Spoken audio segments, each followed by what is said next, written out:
क्या उम्र हो रही है आपकी? 10 साल। 10 साल। और आपने क्या किया है, कुछ पता है आपको? जी, क्या किया आपने? सैनिक स्कूल पास किया हूँ। क्या होता है वो?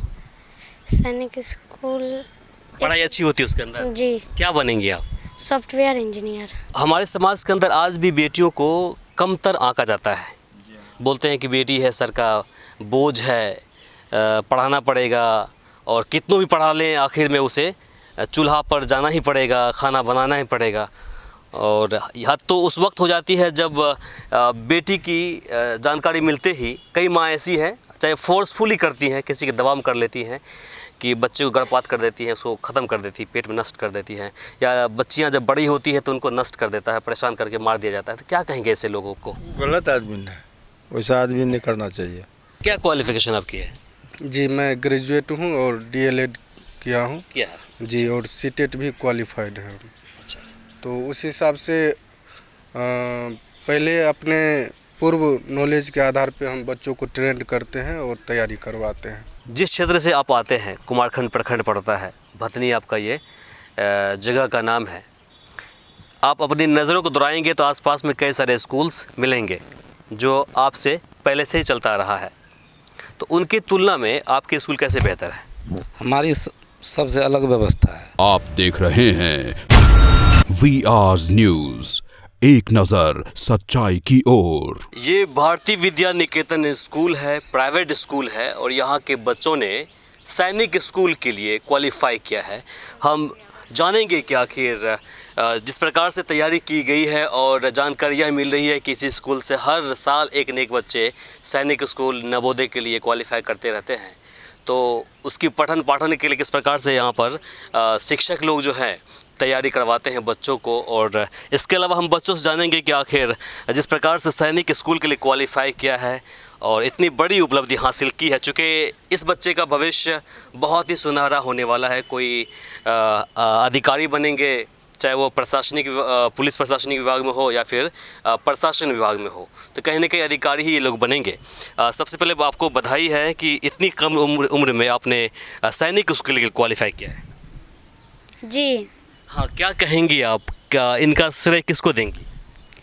हम अपने शिक्षकों को देंगे। अच्छा, कितने घंटे तैयारी करनी पड़ती है? 3-4 घंटे तैयारी करनी पड़ती है एक समय में। तो क्या आपने सोचा था कि हम सैनिक स्कूल के लिए क्वालिफाई हो जाएंगे? चूँकि देखिए एक विद्यार्थी और इतनी छोटी उम्र में सैनिक स्कूल क्वालिफाई करना तो बड़ी चुनौती थी आपके लिए ना? जी, अच्छा, तो क्या कहेंगे इस पर, आप कितना खुश हैं? मैं बहुत खुश हूँ। कितना नंबर लाया आपने? 163। कितने में? 300 में। 163। जी, क्या बनना आप चाहती हैं? मैं IPS बनना चाहती हूँ। आपके माता पिता साथ में हैं? जी, कहाँ हैं? ये है मेरी माँ। माता जी हैं। जी, ठीक है। अब आप बताएं कि आपकी बेटी ने सैनिक स्कूल के लिए क्वालिफाई किया है, इनका सपना है कि ये IPS या IAS बने, तो क्या कहेंगे आप? हाँ, इसके लिए हम कहना चाहते हैं कि हम इसको बहुत मेहनत करवाए, बहुत ही यहाँ भारतीय विद्या निकेतन भतनी से, इसीलिए आप IPS बनना चाहती हैं। IPS जो पुलिस विभाग होता है उसमें, या फिर जो डिस्ट्रिक्ट मजिस्ट्रेट DM तरह का होता है उसमें? हाँ, DM तरह का होते DM जो हैं है। जी। तो IAS रेंज का हो गया जी। इसके लिए आपको तो बहुत डेडिकेशन देना पड़ेगा, बहुत खर्च करना पड़ेगा। जी हाँ, बहुत खर्च करना पड़ेगा, तो क्या हो गया, करेंगे। अब इस संस्थान को क्या कहेंगे आप, स्कूल को क्या कहेंगे? स्कूल बहुत अच्छा है। अच्छा है। जी, खुश हैं ना अपनी बेटी से? बहुत खुश हैं। आज के दौर में बेटी को कुछ लोग शराब मानते हैं, जन्म लेने से पहले उसको मार देते हैं, तो क्या कहेंगे उस माँ को, उस माँ बाप को? वो तो अच्छे नहीं होते हैं। है ना? जी, सही बात है, शर्म आना चाहिए ऐसे माँ बाप को जो सोचते हैं कि बेटी बोझ होती है। आज देखिए यही बेटी सैनिक स्कूल के लिए क्वालिफाई की है, जबकि इसी स्कूल के अंदर सैकड़ों लड़का पढ़ता है, लेकिन किसी ने क्वालिफाई नहीं किया है। बेटी ने क्वालिफाई किया है, गर्व की बात है, और ऐसे माँ बाप को और समाज को नाज होना चाहिए ऐसी बेटी पर। आप बताइए, क्या उम्र हो रही है आपकी? 10 साल। 10 साल। और आपने क्या किया है, कुछ पता है आपको? जी, क्या किया आपने? सैनिक स्कूल पास किया हूँ। क्या होता है वो? सैनिक स्कूल पढ़ाई अच्छी होती है उसके अंदर? जी क्या बनेंगी आप? Software engineer. सॉफ्टवेयर इंजीनियर बनेंगी? क्या बात है। क्या करेंगी बन करके? कुछ दिमाग में सोचा होगा अपने कि गेम बनाएंगे या फिर कुछ डेवलप करेंगे, कंप्यूटर बनाएंगे या उसका जो मशीनरी पार्ट्स बनाएंगे या मोबाइल कुछ तो बनाएंगे, क्या बनाएंगे? गेम बनाएंगे। गेम बनाएंगे। क्यों गेम खेलना आपको पसंद है क्या? जी हैं? क्या बात है, बहुत खुशी की बात है। अब ये कौन है? दादी। दादी है। तो दादी जी, आपकी पोती ने तो आज बड़ा कमाल कर दिया है, कितना खुश हैं आप? बहुत खुश हूँ, बहुत खुश हूँ। जितना खुश होना चाहिए जी, बच्चा इतना कम उम्र में मेरी बच्चा इतना सैनिक निकाल लिए। अच्छा जी जी बहुत खुश हैं। पोता भी पास किए हैं, वो नहीं है, पोता भी पास किए। क्या क्या क्या बात है। तो इसका श्रेय आप किसको देंगे? किनका मेहनत है इनके पीछे? इनका मेहनत है, मास्टर से सब दिया है, स्कूल सैनिक स्कूल से, यहीं से। आप लोगों ने किस प्रकार से परवरिश की है? हालांकि वो दिख रहा है कि परवरिश की क्या किस प्रकार से हुई होगी, नतीजा सामने है, तो कैसे की परवरिश इनका? बहुत अच्छा यहाँ से पढ़ाई चला, इसलिए प्रवेश कर लिया है यहाँ से, भारतीय निकेतन विद्यालय भारती। साथ में कौन है? दादाजी। क्या कहेंगे दादाजी? आपकी पोती और पोता ने कमाल कर दिया, क्या कहेंगे इस पर आप? बहुत अच्छा काम किया कि। अच्छा किया जी हाँ। इनके पिताजी क्या करते हैं? शिक्षक है शिक्षक हैं। जी। अच्छा अच्छा। आप कितने तक पढ़ा लिखे हैं? मैट्रिक किए हुए थे। मैट्रिक करने के बाद अपने बच्चे को कहाँ तक पढ़ाया आपने? एम ए है वो। एमए करवाया आपने? जी। तो आज कुछ लोग ऐसे होते हैं जो मैट्रिक पढ़ते हैं या फिर बीए भी कर लेते हैं तो अपने बच्चे को छोड़ देते हैं सिर्फ रोड पर आवारापंथी करने के लिए। उनका परिणाम जानते हैं क्या होता है। आप मैट्रिक करने के बाद अपने बच्चे को एमए करवाया और आपने पोते पोती को सैनिक स्कूल में क्वालिफाई करवा दिया आपने, तो क्या कहेंगे और इस सोच पे क्या कहेंगे आप? इसी तरह होना ही चाहिए ना, होना चाहिए। शिक्षा पर जोर देना ही होगा, तभी ना आदमी बनेगा। हमारे समाज के अंदर आज भी बेटियों को कमतर आंका जाता है। बोलते हैं कि बेटी है, सर का बोझ है, पढ़ाना पड़ेगा और कितनों भी पढ़ा लें आखिर में उसे चूल्हा पर जाना ही पड़ेगा, खाना बनाना ही पड़ेगा। और हद तो उस वक्त हो जाती है जब बेटी की जानकारी मिलते ही कई माँ ऐसी हैं, चाहे फोर्सफुली करती हैं, किसी के दबाव में कर लेती हैं कि बच्चे को गर्भपात कर देती हैं, उसको ख़त्म कर देती है, पेट में नष्ट कर देती हैं, या बच्चियां जब बड़ी होती है तो उनको नष्ट कर देता है, परेशान करके मार दिया जाता है। तो क्या कहेंगे ऐसे लोगों को? गलत आदमी है, वैसा आदमी नहीं करना चाहिए। नहीं करना चाहिए जी ना। इस नवोदय जो क्लास है उसके लिए और फिर सैनिक स्कूल के लिए या किसी प्रकार की जो पढ़ाई होती है, जो हायर एजुकेशन के लिए जो पढ़ाई जाती है, उसके लिए शिक्षक लोग स्पेशली हैं। इनसे पूछेंगे कि आखिर किस प्रकार से अपने इस बच्चे को ट्रेन करते हैं। आप भी हैं सर, आजिए। आप भी हैं सर। अच्छा, आप बताएं कहाँ से आप हैं? जी, हम यहीं का स्थायी निवासी हैं, पतराहा भतनी का। अच्छा। और हम भारतीय विद्या निकेतन में 2015 से कार्यरत हैं। और ट्रेंड कैसे करते हैं बच्चों को? जी, क्योंकि नवोदय को पास करना बड़ी चुनौती है और सैनिक स्कूल को खास करके बहुत ही चैलेंज फुल होता है, तो कैसे करते हैं बच्चे लोग को तैयार? जी, यहाँ भारतीय विद्या निकेतन के व्यवस्थापक महोदय को और प्राचार्य महोदय को इसका श्रेय जाता है कि हम लोगों को कोऑपरेट करते हैं और सारी विधि व्यवस्थाओं से पूर्ण करवाते हैं। और हम लोग पहले से कुशलता प्राप्त और नवोदय विद्यालय से ही शिक्षा ग्रहण किए हैं हम। अच्छा जी, तो पता है कि किस तरह से विद्यार्थी कंपटीशन का तैयारी। क्या क्वालिफिकेशन आपकी है? जी, मैं ग्रेजुएट हूँ और डीएलएड किया हूँ। क्या है? जी, और सीटेट भी क्वालिफाइड है। अच्छा। तो उस हिसाब से पहले अपने पूर्व नॉलेज के आधार पे हम बच्चों को ट्रेंड करते हैं और तैयारी करवाते हैं। आप बताइए कितने घंटे बच्चों को पढ़ाते हैं ताकि उस लायक वो बन जाते हैं? सुबह में तकरीबन 5 घंटे क्लास चलती है, उसके बाद दोपहर 2 बजे से लेकर शाम 5 बजे तक क्लास चलती है। किस तरह का ट्रिक्स अपनाते हैं आप तैयारी के दौरान? बच्चों को जिस तरीके से समझ में आए हम लोग उसी तरह से उनको समझाते हैं। इसके लिए अलग से कोई बुक होती है क्या, कोई किताबें होती है? इसका एक प्रॉपर सिलेबस होता है, उनके अकॉर्डिंग हम लोग तैयारी करवाते हैं। इस भारतीय विद्या निकेतन में काम करने से खुशी मिल रही है? जी बहुत खुशी मिल रही है।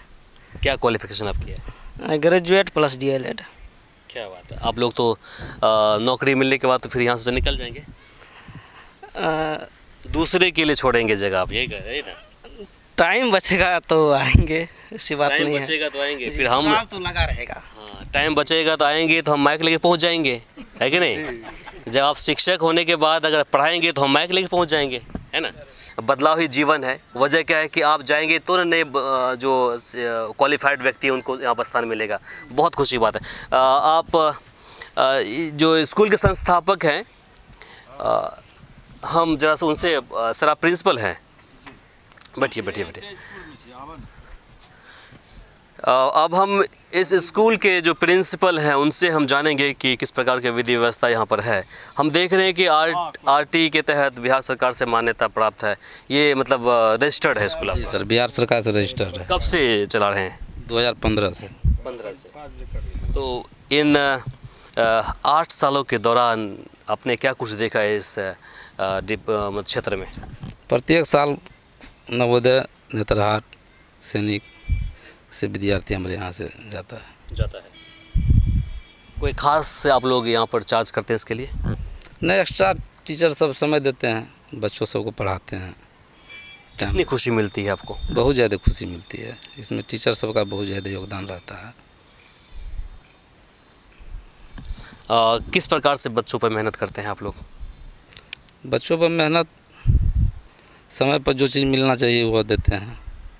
पढ़ाई, उसके बाद खेल कूद, सारा चीज़, संगीत है। जिस क्षेत्र से आप आते हैं, कुमारखंड प्रखंड पड़ता है, भतनी आपका ये जगह का नाम है।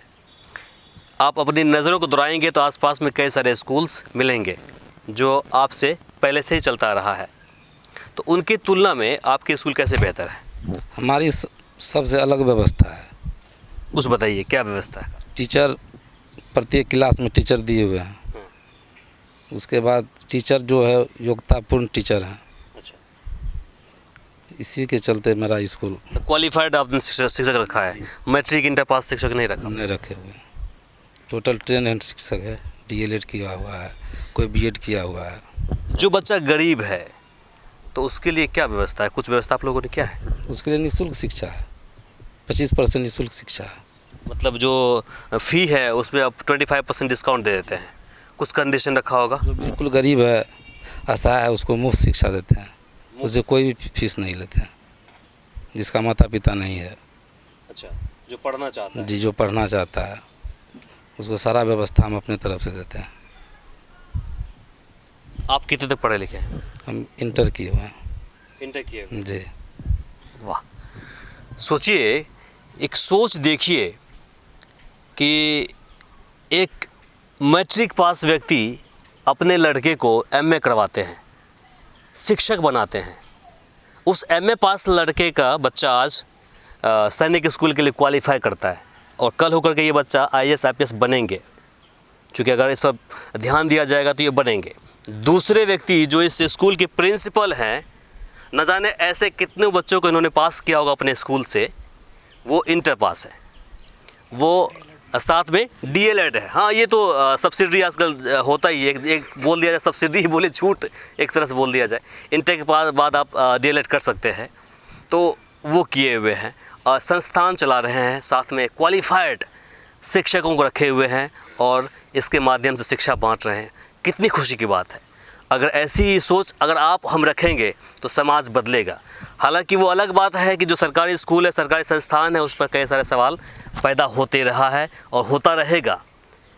लोगों का आरोप रहता है कि शिक्षक स्कूल जाते हैं, कम से कम 25,000 रुपये सैलरी महीने में उठाते हैं और बच्चों को नहीं पढ़ाते हैं। वही शिक्षक क्वालिफाइड जो है इस तरह के संस्थान में पहुंचेंगे तो वो कम से कम 8 से 10 घंटा पढ़ाते हैं और उनकी सैलरी मुश्किल से 5,000 होती है और ईमानदारी से पढ़ाते हैं। और जो शिक्षक ईमानदारी से पढ़ाते हैं, इनके बच्चे कल होकर के ऐसे स्कूल में पढ़ते हैं और ख़ास करके इनके द्वारा जो बनाया गया बच्चा है, तैयार किया गया बच्चा है, वो ऐसे बच्चे IAS IPS बनते हैं। तो सोचिए, बातें कई सारी हैं जिनसे हम लोग हर रोज़ गुजरते हैं, सवाल हर जगह सुनते हैं, लेकिन जवाब कहीं ना कहीं आपको और हमें ही समाज के अंदर ही ढूंढना पड़ेगा।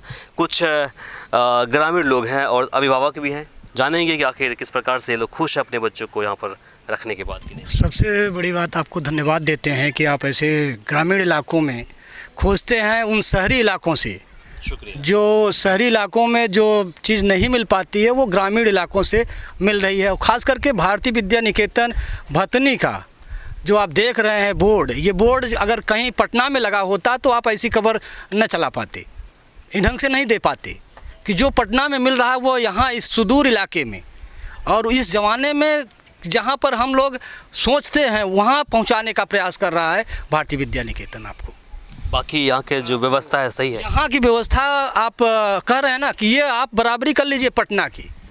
अगर कहीं से आपने कहा कुमारखंड से सुदूर क्षेत्र में आपका बसा हुआ है, कुमारखंड नहीं दे पाया, हम ये तो कहते हैं कि आप पटना में भी वो चीज़ नहीं पाएंगे जो चीज़ यहाँ मिल रही है। मतलब बिल्डिंग की फ़र्क है। पटना में क्या है कि चहल पहल है, बाकी यहाँ पर जो शिक्षा है, बात यही बात कहना चाह रहे हैं हम कि जो शिक्षा आप पटना में पा रहे हैं या पूर्णिया में पा रहे हैं, मधेपुरा में पाएंगे, उस ग्रामीण इलाकों में इस भारतीय विद्या निकेतन वो चीज़ यहाँ उपलब्ध करा रहा है। आप बताइए ज़रा सा क्या कहेंगे इस पर? हम यही कहना चाहेंगे कि शिक्षकों का बहुमूल्य समय बच्चे के प्रति उसकी आस्था और निष्ठा, पढ़ाई के प्रति जो उसकी एक भावना और बच्चों में एक बौद्धिक और मानसिक विकास करना, वो जो है शिक्षकों का जो दायित्व है, खास करके इस संस्था के प्रति हम लोगों का आस्था और विश्वास बना रहे। ये खड़ा उतरे हैं आपके उम्मीदों पर? हाँ, एकदम 100%। 100%। जो बच्चे पढ़ते हैं आपके यहाँ पर, तो मतलब आपको लगता है कि मेरा पैसा बर्बाद नहीं हो जा रहा है? इस तरह की कोई बात नहीं है और जो है रिजल्ट आपके सामने है। तो आप ही की लड़की है जिसने क्वालिफाई किया है? क्या बात है, फिर कैसा महसूस कर रहे हैं आप? अच्छा महसूस कर रहा हूँ। इसके अलावा बताइए कितने खुश हैं? बहुत खुश हूँ। बहुत खुश हैं। क्या हैं आप? टीचर हैं। टीचर हैं? बड़ा सुलझे हुए इंसान लग रहे हैं। तो उससे है ना, परवरिश का नतीजा है कि नहीं? चलिए, बहुत खुशी की बात है। ये चीज़ आपको कहीं ख़रीदने से नहीं मिलेगा, पैसे बांटने से नहीं मिलेगा। आप जैसा ज्ञान देंगे अपने बच्चे को, आपका बच्चा वैसा ही होगा। यही परम सत्य है। बाकी इस स्कूल को लेकर आपकी क्या प्रतिक्रिया है, कमेंट बॉक्स में लिखकर ज़रूर बताएं। इस वीडियो को आप अधिक से अधिक शेयर करें ताकि बाकी लोगों तक जानकारी पहुंच पाए। फिलहाल के लिए मुझे इमरान को दीजिए यहीं पर इजाज़त। नमस्कार। हमारे इस चैनल को सब्सक्राइब करें, साथ ही बेल आइकन पर प्रेस करना ना भूलें ताकि हर अपडेट्स आप तक पहुंचती रहे।